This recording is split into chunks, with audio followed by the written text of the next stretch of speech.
Good afternoon and welcome to Today on Bay TV. I'm Gaynor Morgan. This is Rachel Hopkins. We are joined today by the Chartered Institute of Housing's Director for Wales, Matt Dix, and Swansea Councillor Myles Langstone. And thanks both for coming. But before we start chatting to you, let's have a look at what happened on this day, August the 8th, in days gone by. Well, it was quite a big day. In 1963, the Great Train robbery happened, where they sort of made away with about $7 million in loot. And of course, I think it's the most famous heist of all time.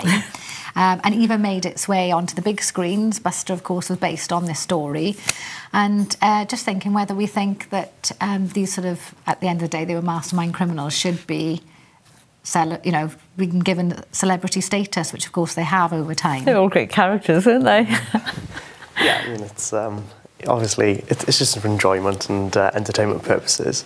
I don't think people are going to see that and think I'm going to go rob a train necessarily. Well, hopefully not. No. Well, it's a serious point. I mean, I remember the debate when Buster came out, about whether it's glorifying criminality, and of course there is a sense of that happening. There's a man in hospital who got coshed over the head, who suffered very serious injuries. Yeah. So we have to think about him and the impact on the family, don't we? Yes. I know that we've seen footage of, I think, exactly what you're talking about.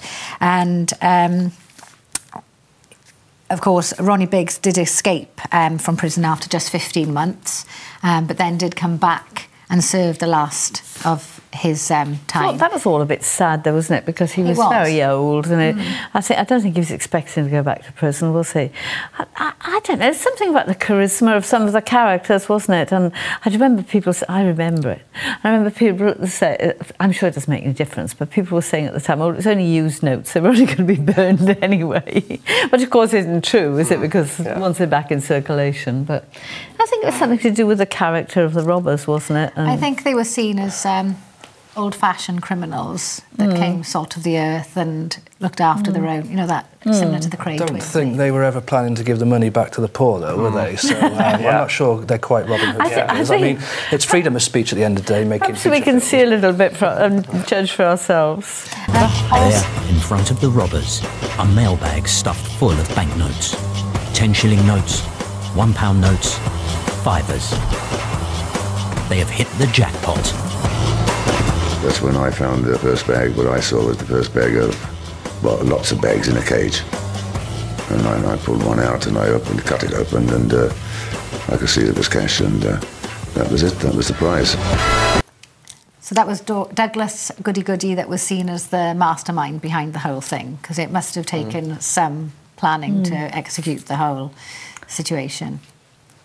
But it was a very naughty thing to do, wasn't it? I was going to say, charisma or not, I mean, if you do the crime, you've got to do the time. Yes, I think, yeah. So, like you said, with a sort of freedom of speech aspect, where do you draw the line on what films you make and things like that? There's got to be an entertainment aspect, but then again, charisma or not, you've got to go to jail. Always keep the victims at the heart of any of these stories and make sure that they're communicated with, and ensure that it's not impacting too much on them if you're going to do these things. I just think the whole Ronnie Biggs thing took on a life of its own, but anyway. It did, didn't it? And also on this day, in 1969, the photo session for the cover of the Beatles' Abbey Road took place. I mean, such an iconic image. I think, even if people fans of the Beatles or not, everybody knows that image, don't they? We are the Rolling Stones, man. We just see it. There we are. There we go. Yeah. And it is even sparked conspiracy theories because Paul McCartney hasn't got his shoes on.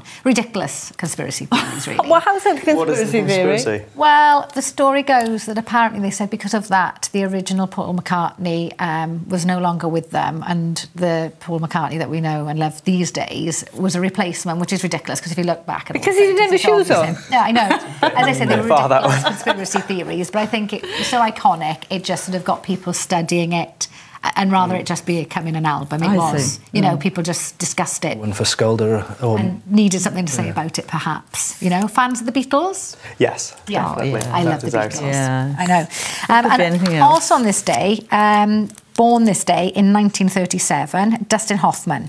80 years of age today. Dustin Hoffman. He's a renowned method actor. I'm a huge fan. Are you fans of... Yeah, well, some of his later work, perhaps. Let's see him in action, shall we? You don't have to be so nervous, you know. Nervous? Well, I am a bit nervous. I mean, it's pretty hard to be suave. Did you get us a room? What? Have you gotten us a room yet? I haven't, no. Do you want to? Well, I don't. I mean, I could. Or we could just talk. You want me to get it?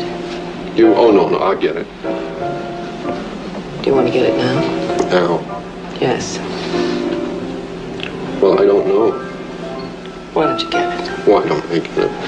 Well, I will then, if you'll excuse me. For I am not Emily Kimberly. Such a fantastic film, wasn't it? And really only Dustin Hoffman could have carried that part without it descending into... I always thought that Anne Bancroft looked around the same age as him in that film, so it never quite stuck up for me. But I thought Tootsie, in particular, was a seminal piece of work, and Kramer versus Kramer, which won lots of Oscars. Oh, yes, that was very moving, very moving.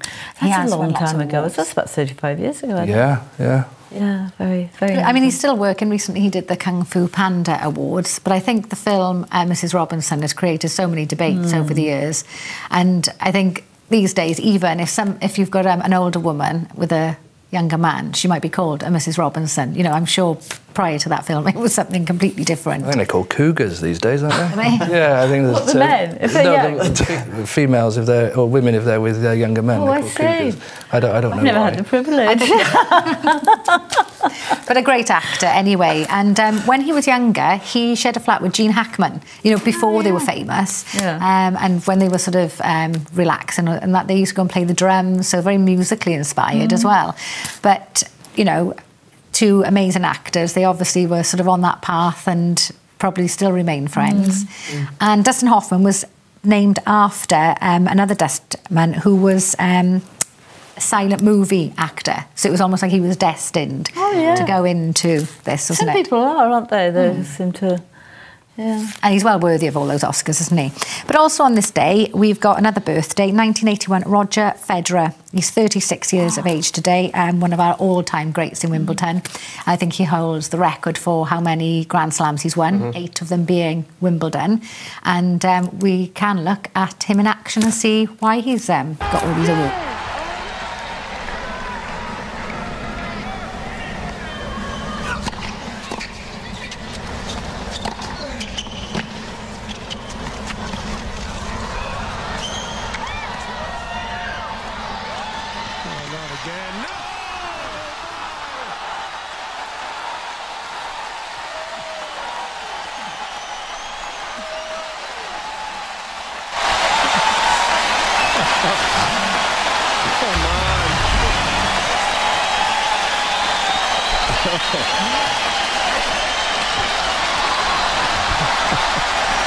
And for my next act, I'm going to hit a winner while I'm in a box while they saw me in half.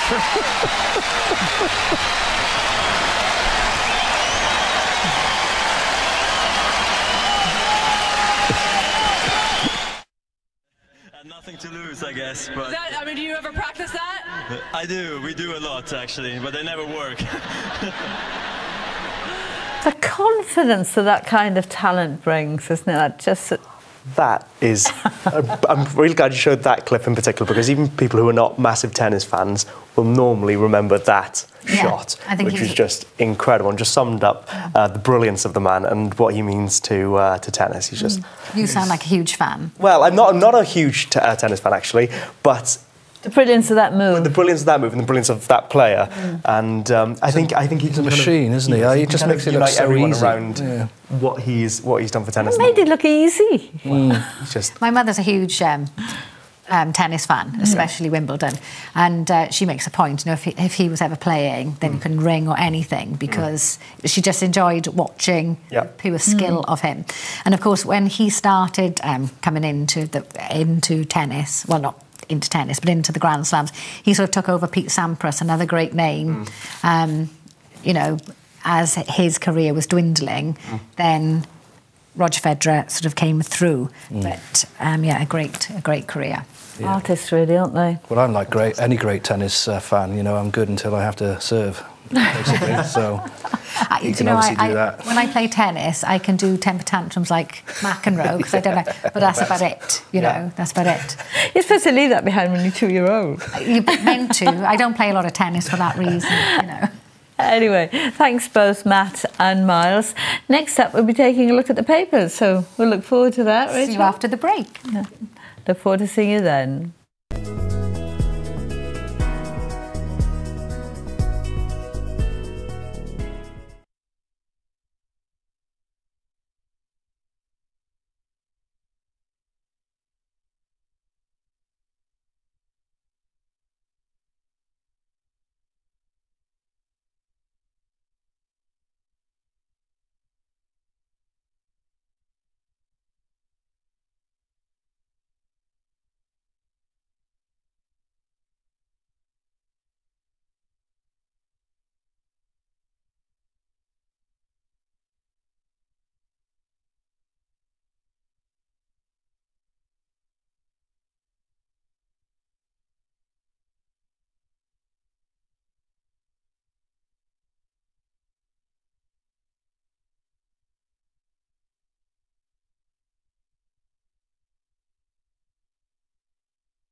Welcome back. We are with the Chartered Institute of Housing's Director for Wales, Matt Dix, and Swansea Conservative Councillor, Myles Langstone.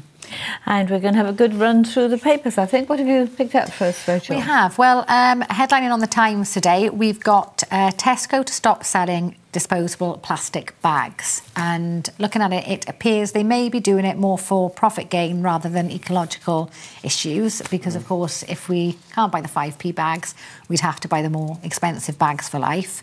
And just wondering what you think about that. And also, isn't it a good thing anyway, because it forces us to remember our Hessian bags? Well, that's my view. I mean, remember, we led on this legislation in Wales. It was the Assembly that brought it in after a petition came into the Assembly, so we are the leaders. And ultimately, you know, the whole point of it is to stop plastic bags or get plastic bags out of the system. You know, you've seen these stories about all this plastic waste washing up onto these paradise islands in the Caribbean, dolphins, other sea animals being caught up in all this waste, and that's ultimately what it's all about. So, you know, we don't like to see our supermarkets making more profit out of us, but, you know, if the whole aim of the legislation in the first place is to get rid of plastic bags, then great. But I wonder, is there a loophole? Because the 5p, when it's a 5p bag, it goes for charity, doesn't it? Mm-hmm. So what about the 10p bag? I wonder if it says in the article, because it's a bag for life, perhaps it's not charity. I don't know. It all has to under the legislation. It all goes for charity. I'm not sure about England. Yeah, but so perhaps there's no issue on that side of things, but I think we do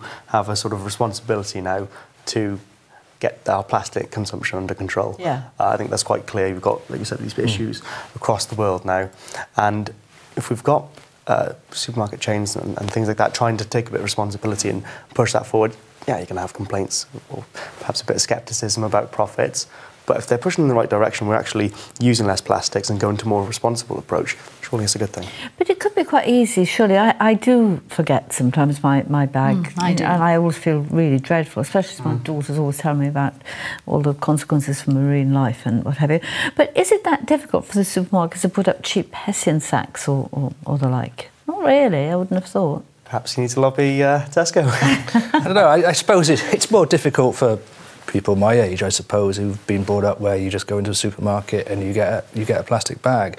But for the younger generation coming through, it's going to be embedded into their culture, into their, you know, being in essence. So hopefully they won't forget it as much, and it'll be, you know, embedded into our culture that we will no longer use that amount of plastic. So, you know, it's working, isn't it? It is working. Yeah, it's about time, because bringing the charge in was meant to reduce our use of plastics. However, I think maybe we've just got used to paying the 5p, so it hasn't achieved what it was meant to. So perhaps now it's time to get a little bit tougher, say no more, and we have to remember our Hessian bags. Yeah, I mean, I think the evidence does show that we have reduced our consumption of plastic bags, albeit a lot of us forget on a regular basis. But like I say, we move to that situation. There's been a complete change in attitude, hasn't there? I remember sort of, I suppose it was, well, in the 50s, it was relatively post-war. My grandmother, for example, you know, recycling brown paper and all this sort of stuff. And then for most of my life, nobody's given a thought to what happened with packaging, what happened to something when you've finished using it. You know, as a child, people used to repair things and all the rest of it. But now I think, I seriously do think about, if I'm buying something, well, what do I do with the old one? Yeah. Or, you know. There are other approaches in other countries. I've spent a lot of time in Norway, for example, and for plastic bottles and glass bottles, the system they've got over there is they have a machine in the shop. You go in and you put your bottles all through the machine. It comes out with a voucher that you can spend in store. That's a good idea. Yeah. Brilliant idea to get. So that I remember I was there with a family, and one of the brothers had been out having a party, left a load of bottles and stuff there. Great.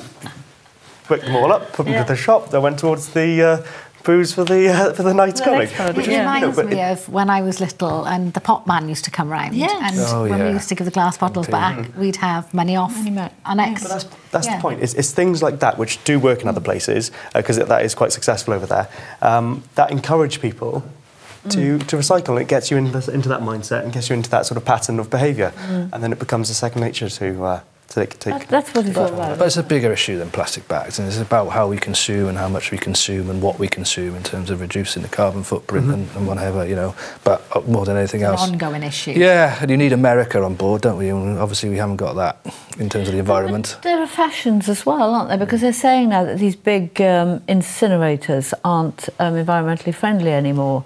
Because it was the case if you burned stuff, it was environmentally friendly. Now it's not. So it's an ongoing thing, I suppose, isn't it? And they're finding out more and more, aren't they? So perhaps at one point when they thought it was environmentally friendly, they're now realising actually this is increasing something that wasn't there. But moving on, we've got the Daily Mail and their headlines are abandoned by the bank you saved. So the boss of bailed out RBS says customers are to blame if they're tricked into sending money to criminals. And it's about the contactless cards that are now in circulation.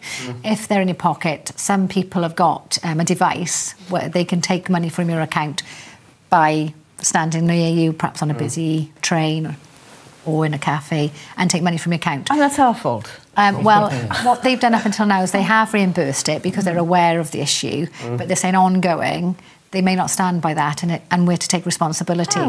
I would like to see the case they put forward on this because, like you said, on a busy train, we were discussing this earlier, on a busy train, if you're, you know, say on the tube in London, you're all crammed in and somebody's got this device, surely that personal responsibility element is kind of taken away because there's not much you can do about that on a... Well, it's their product, isn't it? You know, you wouldn't buy a car off someone and someone saying it's your responsibility to ensure the wheels go round, you know. At the end of the day, it's their product and they should ensure that it's safe against any kind of tech crime, which is... frightening, isn't it? Because we all work so hard for our money and it can be just taken out of our bank accounts, out of our pockets. You know, it just... Dreadful. And I think no matter what measures are put in, they seem to always be one step ahead. But the real issue about this is we bailed our BS out, so it would be our money they're giving back to us anyway, wouldn't it? You know, so it's a bit cheeky of the chief exec to start talking about. Very cheeky. But whether it actually happens, we'll have to wait and see. And then moving on to the Financial Times, we've got the Paddy Power Betfair chief quits after transforming UK gambling. So, of course, he was responsible for taking gambling online, which, of course, there's huge issues around, isn't it? Terrible, I think. You were saying earlier, how is it governed? Yeah, I mean, gambling, like any other addiction, it's a health psychological problem. So if you're putting alcohol, if you're putting drugs in front of an addict, they're going to use it and use it more if they get more of it. And it's the same with gambling. You know, that said, you know, many people, including myself, enjoy gambling responsibly rather. And something like the opening up of the internet and not paying the having to pay the tax in order not having to go offshore, you know, has made it easier to sort of place a bet on the National once a year or the Derby. Would you do that? Would you place a bet online? I prefer to go into the shop. I mean, given my age, I'm a digital. Well, I'm not a digital native. I'm a digital migrant, as they call them. So I was born before a certain age. So I like the going in and getting my betting slip and then going in and. That's part of the experience. I would feel intimidated going into a shop, though, so it would make it easier for myself if I knew how to do it. To do it online, because I mean, I don't know what betting shops are like, but you know, well, I mean, as somebody who enjoys tech, so over the Christmas period, you've got the winter football fixtures. Me and my friend, you know, used the app. It's the technology that we're used to, and that was great, and we did it responsibly. And I don't think I've put on a bet since then. So is it easy to get carried away in the moment, though? Well, like I said, I don't think I've put on a bet since then. So not really, not for me personally, but I understand other people do have that struggle and need to have issues with that. So I'm my own case. I'm not, you know, representative of perhaps everybody who... Yeah, I mean, it is if you're an addict. You know, the temptation's in front of you and it's a problem. It's always been a problem, isn't it? Because even, was it 150, 200 years ago up to then, people would gamble away great swathes of their estates, you know. And I think it's the thrill of when they win, isn't it? They become addicted to that as opposed to the actual... And then, of course, you're in trouble, aren't you? And then you try to... I just haven't got the bottle for that. No. Me neither. I haven't got the money. But it needs to be regulated, and I think and also, is it possibly that the more we struggle to... You know, people living in poverty are more likely, possibly, do you think, to gamble in the hope that they get that big win? Yeah, I think there's obviously an element of that, and there's you know, if there's anything we can do to sort of prevent that or tackle that, I think it should be done. I don't know what you're... And then moving on... Oh, sorry. Well, no, I'll just say, I mean, ultimately, tackling poverty is the solution to that, isn't it? But, yeah, again, people need to, you know, gamble responsibility. There needs to be sufficient regulation in place. I mean, the other point to make is that this data, because it's online, how accessible is that to others to use it in a way to disadvantage the person who's built up gambling debts? Very worrying. As soon as you solve one problem, there's another before us. Well, there we are. Thank you very much. After the break, Matt will be telling us about the Chartered Institute of Housing. So, Director of Wales, we'll be talking to you then. Thank you. See you then.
Welcome back, I'm Rachel Hopkins and this is Gaynor Morgan.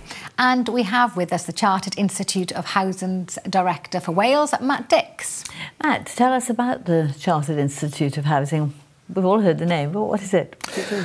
Well, we're the membership body effectively for everyone working in the housing sector in Wales. So that's people working for registered social landlords, which is housing associations, for local authorities in the housing sector, addressing issues like homelessness, but also in terms of building houses, and also the private rented sector.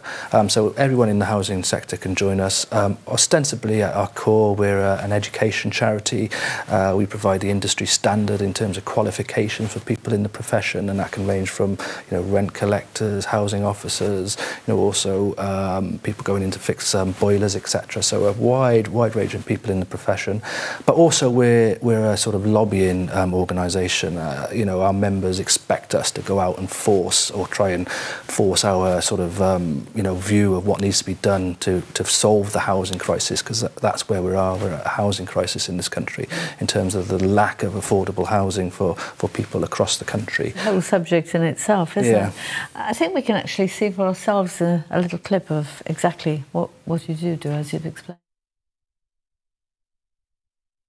It's a completely crucial part of what I do now. Today, I started my first job in housing 6 years ago today, and if I didn't have that CIH membership, things would be way different. We'd hardly be having this conversation, but I guess it's about exposure. I guess it's about being part of something bigger and being a collective voice to do good for the people that we serve, and that's the one thing that drives me to get up in the morning. It's professional recognition, to be a member of an institute in housing when you work in the housing sector. I think that professional recognition is important, particularly when you're making your way up through a career, when you get to management level and so on. It's that. It just shows people that you're not only serious about your role and about the sector, but just that you want to develop it. In light of recent events with the fire tragedy, it's really important more than ever that we have professionals in the sector. So professionals that not only know their stuff and are able to apply that in a housing setting, but also able to be professional and deal with the aftermath of something. Obviously, we don't want it to happen again, but I certainly saw CIH members who are professionals within my organisation really kind of stepping up to the mark. I like the community aspect of it. I know other CIH members, I know your staff. I've had to come to CIH when I've been doing research on certain aspects of things, and again I think it's like one big housing team really. It sort of doesn't matter who you work for. It's if you're a CIH member, you're part of a housing community. The bit for me now at this stage of my career is making connections, making networks, having a pool of people that when I get stuck on something I can get in touch with and ask them, what are you doing, how do you do it in your organisation, could I just run this past you?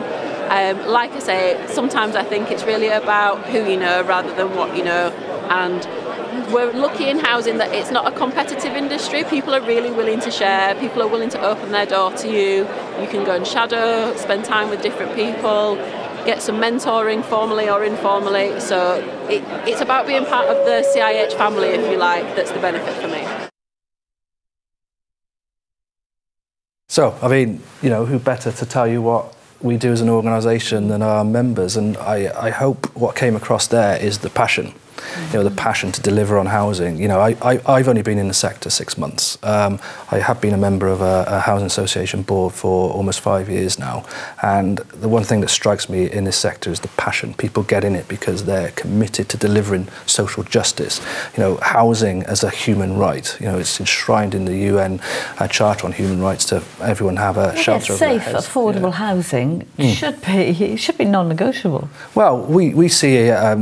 We take the view that housing first policy, housing as a solution to a lot of public policy ills. If you get someone in a house, you can address their drug addictions, you can address their financial issues, you can get them back into job easier, you can keep people out of hospital.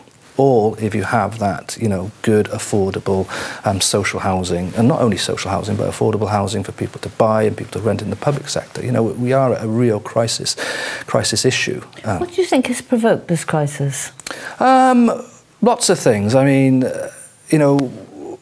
the government in the 1980s introduced right to buy, which meant that a lot of social housing stock, council stock, was sold off. It's never really been replaced. We've had successive governments who have not built as much social housing as they want to. We've got barriers to build in that social housing in terms of barriers to land, you know, in terms of cuts to local authorities, in terms of planning, etc. So there are barriers in place. One thing I would say is that the Welsh Government here is committed to increasing the supply of affordable housing. To, you know, they've got a target of building 20,000 more by the end of this Assembly term in 2021. So they are committed, but there's still a long way to go. You know, that 20,000 target probably just touches the tip of the iceberg in the sort of real crisis, and the street homelessness as well. And how has Grenfell affected all work to progress? Well, it's shot housing and the issue of social housing into the public spotlights. And, you know, one thing we say is it's a human tragedy, and our thoughts go with the families and the victims and the families of the victims involved. And, you know, we must look hard at, as a sector, how we adhere and, you know, implement fire safety and building regulations, and whether these need to be amended. And that's a job for the public inquiry to forensically look at. But if nothing else, you know, the juxtaposition of that burnt-out shell on the skyline towering over one of the richest areas of one of the richest countries in the world, you know, just says it all, really. It's a stain on our national conscience. Yeah, it's a bigger question. How much do we want to commit to building good, affordable, a safe place for people just to go home and rest their heads at night? Surely that has to be the core of what we do as a society. And there's something wrong if we've not got that. You talk, though, about land and about releasing land for affordable housing. I see a lot of some of the best farmland we've got in this country being released for building. Shouldn't we be concentrating more on perhaps the less favoured land, the land that doesn't grow crops as well as other areas, but also more importantly, we have vast tracts of brownfield ground in this country, particularly in the urban and industrial areas. Yeah, no, I agree with you. I mean, in terms of the land in the rural areas you're talking about, what sort of housing is that being released for? I suspect not much of it is affordable usually housing, part of it has to go for yes, but and there's the 106 which goes back into the community development. Yeah, but that's not meeting the need that we have. But I agree with you, we have to look more innovatively at the type of housing we build, where we build it. I was in a discussion the other day. You know, we see all these you know, petrol stations, unused petrol stations that have gone to rack and ruin. They either end up as a car wash, don't they? Or they're just left to ruin. Now, the reason we can't build on those at the moment is because a lot of them were built in the 70s, and, you know, there's hydrocarbon pollution in them. So we have to find about, well, is there ways that the government can fund tidying up those sites? Yes, we're sophisticated enough to sort that out. If we've sorted out so much of Swansea, which was so blighted by industry. But it's the money, it's the cost, isn't it? So do you transfer money from, you know, a lot of money in the public sector goes to health services in Wales. You know, over 50% of the block effectively goes to the health service. Do we need to transfer some of that to housing in order to build housing, which then, you know, knock-on effect keeps people out of hospital, reducing the bill of the cost of people in hospital? So it's housing as that solution. So where should our emphasis be in terms of public policy development in order to tackle all the issues? Isn't there? And how about you know, you see an awful lot of derelict churches, schools and the likes of, and they're just standing there unused as well. Would this be something that could be... Yes, well, I mean, we're all for, you know, looking at innovative ways of freeing up land, freeing up buildings, you know, innovative ways of building, you know, cheaper ways of building, getting away from this modular approach where we've got all these estates that are the same. You know, we have different communities, different demographics. We've got an increasingly elderly population. That's another elephant in the room. How do we house our elderly people to keep them out of hospital, which costs a hell of a lot more than building a good, affordable, sustainable home? Quite briefly, as a lobbyist, what's your message to government? Keep working with the sector. The sector has great innovative ideas. You know, keep looking at what we're doing. Keep providing, you know, the grant money coming down. It does very well, the Welsh Government, in terms of providing grant money. Maybe do a bit more in trying to free up land and forcing landowners to free up land a bit more quickly. And how do you think, as we go further and further into Brexit, that will affect what you do? Well, that is the woolly mammoth in the room, isn't it? You know, I mean, the housing, you know, threefold. So Grenville, what is going to be the cost of Grenville, and who's going to fund that? Money needs to be found. You know, housing associations and social landlords can't put that onto tenants. Then there's the cost of welfare, and the welfare changes coming down. And then we have the triple whammy of Brexit. Thank you, Matt. Unfortunately, it's an ongoing story, isn't it? Yes. But after the break, we will meet the National Farmers Union's County Advisor for Carmarthenshire and Glamorgan, Aled Davies. See you then. To that.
Welcome back, I'm Rachel Hopkins and we are joined by the National Farmers Union's County Advisor for Carmarthenshire and Glamorgan, Ala Davies. Ali, thanks for coming in. I'm sure it's a busy time with you with the Eisteddfod, and I just recovered of you from the Royal Welsh, I'd have thought.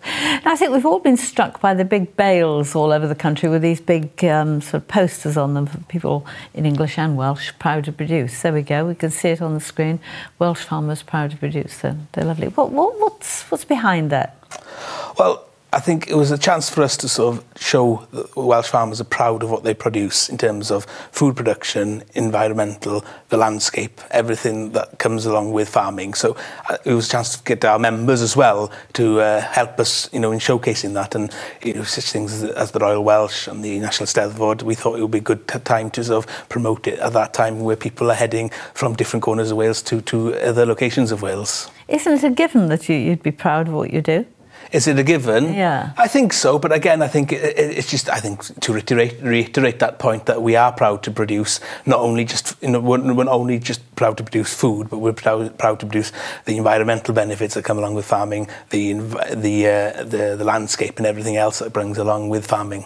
I think let everybody know. That's the key to it, isn't it, Rachel? I think that's what people don't ordinarily realise. Yeah, and I think it's getting the message out what farmers are doing. Are you looking for new members? Is it difficult to get involved as a member for this? Well, it's not looking for new members. It's basically just, in light of everything else that's going on in the background of farming in terms of Brexit and everything, I think it's just a good sort of time to reiterate to the Welsh consumer that we are proud to produce, and without farming, because we do, I think, manage 80% of the land within Wales, the landscape wouldn't look like it would, or the quality that you have on your Sunday lunch or on your evening meals wouldn't be the quality that it would be without Welsh farmers. Things we take for granted, it's important people know that needs to be maintained in one way or another. Of course, I think it's just to reiterate that point, yeah. There are a lot of challenges facing farming, aren't there? Not least Brexit. You talked about 80% of the land in Wales being managed by farmers, but the great proportion of that is less favoured. It's very difficult to farm, isn't it? Some of these steep mountainsides, only sheep can go on them. Brexit, that's going to...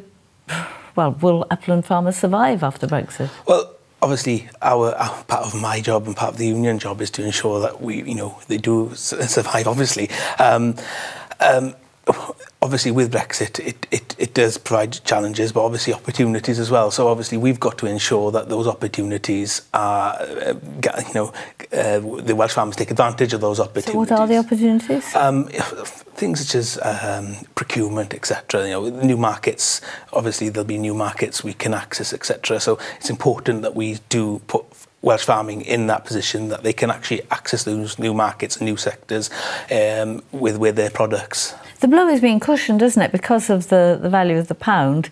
Lamb prices, for example, I was at the NSA Wales and Borders early ram sale yesterday, and lamb prices feed through into the price you pay for the rams, obviously, and they're very buoyant because of the pound. Well, of course, obviously, I think from the lamb crop in Wales, I think around 40% of the lamb crop goes away, over the seas to places. 95% of it goes to Europe, etc. So obviously, with the pound being as it is, it gives us a good export opportunity.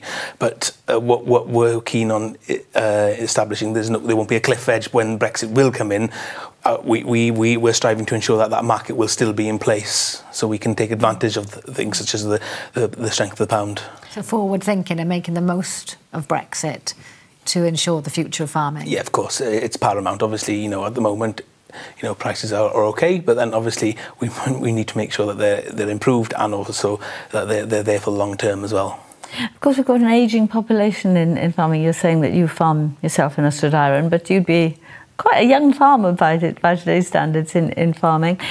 I think most farm children grow up wanting to farm, and gradually they have the interest, but gradually it dawns on them that it's really not financially viable. What can you do about that? Well, obviously, we launched our video during our Welsh Week with Farmer Alun, showing that he wants to be a farmer. Perhaps we could take a look at that. That might give us a clue, yeah? Hello, my name is Alan, and when I grow up, I want to be a farmer. Farmers are great because they do so much for us. Welsh farmers are proud to produce our food. Welsh farmers are proud to produce and care for our environment. And Welsh farmers are proud to produce our landscape.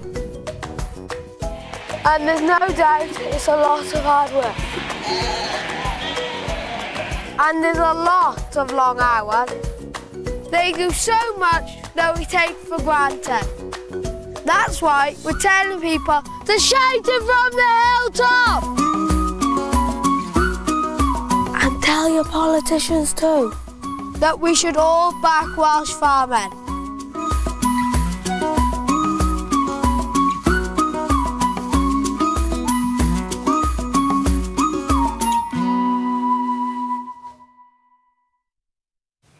That's delightful, isn't it? But our youngsters coming through, because the challenges for... My son's a farmer, he's 31. It's tough. He even deliberates between a first-class stamp and a second-class stamp. That would be crazy. Yeah, I mean, obviously, we're not going to beat around the bush. It is a tough industry, and obviously, there's... Without, subsidies and environmental subsidies, it's difficult to make money on the product. What we produce alone. Even on the good land? Even on the good land, yes. And that's why we're trying to sort of strive. And they say, we want to tell the politicians regarding this, because we don't only just produce food. We produce, the landscape that brings £2.8 billion into the Welsh economy through tourism per annum. We produce for the food manufacturing industry. I think that brings over £6 billion per annum into the Welsh economy, and also the landscape that we all like and love living in Wales. So it's important that that's the reason why we showed that Farmer Alley. We want to ensure that the children of today are farmers of tomorrow. Now that's a great video, but I really think that Farming PLC has to up its game. You're saying to tell a politician, but if the money is transferred, and it's an if, by the London government to Wales and Welsh farming, how are you going to fight for it to come straight through to farmers' pockets, not through the National Trust, who the other day were calling for more environmental subsidies, and through all the other organisations who have so much better PR, they've got so much more money going into their PR and their lobbying? Well, I agree with you. We should be able to do more. I mean, for example, now we've just launched this hashtag environmental success on Twitter, where farmers showcase what they are doing for the environment. And again, things like that. I think if we build on those sort of success stories, I think obviously, as you say, Farming PLC will be able to deliver a better message, not only to your politicians, but to the important people, the consumers. And also, it's a long time since I was in school, but when I was in school, and careers advisors came around, it wasn't sort of something that people said, oh, why don't you become a farmer? If you like the outdoors, fresh air, exercise, it probably wasn't suggested. Is it something sort of targeting people in school to show them what's available for them and get more of an interest? Definitely. Obviously, you've got natural successors to farmers, but obviously we need new blood also feeding into that industry as well. And, if you're a young child who not necessarily, who likes the outdoors, etc., then farming would definitely be a career option for them. Very healthy lifestyle, I would imagine. Lots of exercise, lots of fresh air. And by the end of the day, you must be exhausted. You haven't heard the old maxim, have you? Can't live on the view. No, it obviously it is essentially a great sort of lifestyle when things go well, and obviously a healthy one as well, because you do a lot of exercise. Very briefly, if you get the public on side, what do they say to the politicians? Very briefly, what's the message? To support Welsh farming in any way possible, be it through buying our products, through environmental subsidies, the whole kit really. And the hashtag? The hashtag environmental success. Got it? Got it. I think we're all going to moot for that, yes? Oh, we've got to get behind. Everybody's got to get behind the farmers, haven't they? Hopefully so, yes. Yes. It's not just our food, it's the environment, and I think the well-being as well of our communities, the language. It's a part of our history as well, so, we don't want it to go into a demise, do we? No, as in, we launched a Bringing Wales Together document that sort of shows how we contribute to the whole well-being of Wales. Well, thank you so much, and thanks to you and to all our guests today for joining us here on the show. We've learned a lot, haven't we? We have, and next on Bay TV we have our afternoon matinee movie. Today it's the 1949 drama My Foolish Heart, starring Dana Andrews and Susan Hayward. Bye!